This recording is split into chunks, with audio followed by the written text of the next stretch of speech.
We were part of that second or third wave of migration that came to New Zealand. So we came here in 81 when I was about almost 4 years old. And so you're right, came here with no English. We had all the risk factors that academics talk about. We grew up in the state house. We had 20, 30 people at home, but we didn't know it was overcrowding until the Balangis told us it was. And so we grew up in those risk factors. There was alcohol, there was abuse, there was violence, everyone wanted to be a G, and that stuff was at home in my backyard, but also in my community and around our neighborhood as well.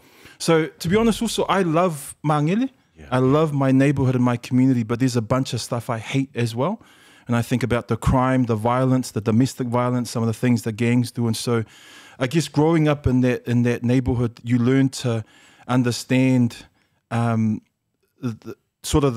challenges that are in our society and in our communities. But at the same time, also, I learned not to blame the system. Wow. I think I see a lot of young people today, they're sort of growing up thinking that we're growing up in Compton or something like that. I think, and look, if that's your story, that's your story. But I grew up, I understood that there was violence and there was gangs and drugs and abuse happening at home and around me.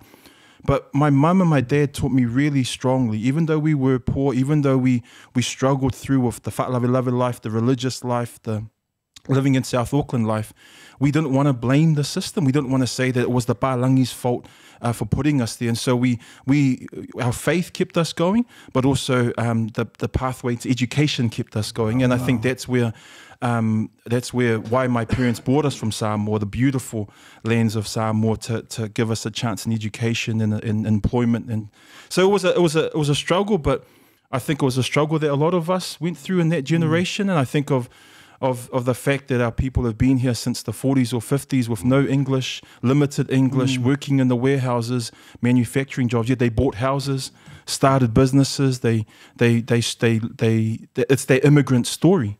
And I think that's part of that story that we joined in that second, third wave of immigration from the Pacific in the 80s. So a challenging upbringing, had some fun parts as well, some dumb parts as well, some really dumb parts as well, but by the grace of God, still alive and still really proud to come from South Auckland, come from Mangele, but know there's a lot of things that we need to fix in our communities and in our families as well. Man, that's so cool, Ronji. I love the fact that you talked about the struggle, because even now there's a lot of folks out there who are still struggling in terms of blaming the system. And what are your thoughts? Because what do you say to those who are, or men in particular, who are kind of still like, no, it's the system, it's the system's fault, it's the white man's fault. It's because it's that system that's kind of holding us down, and we become victims. What do you say to that, Ronji? What could you say to change the narrative for our men or our people? I think part of it is the battle between collective and personal responsibility. I think we grew up knowing that there was parts that we were collectively responsible with in terms of the system, the society that we lived in.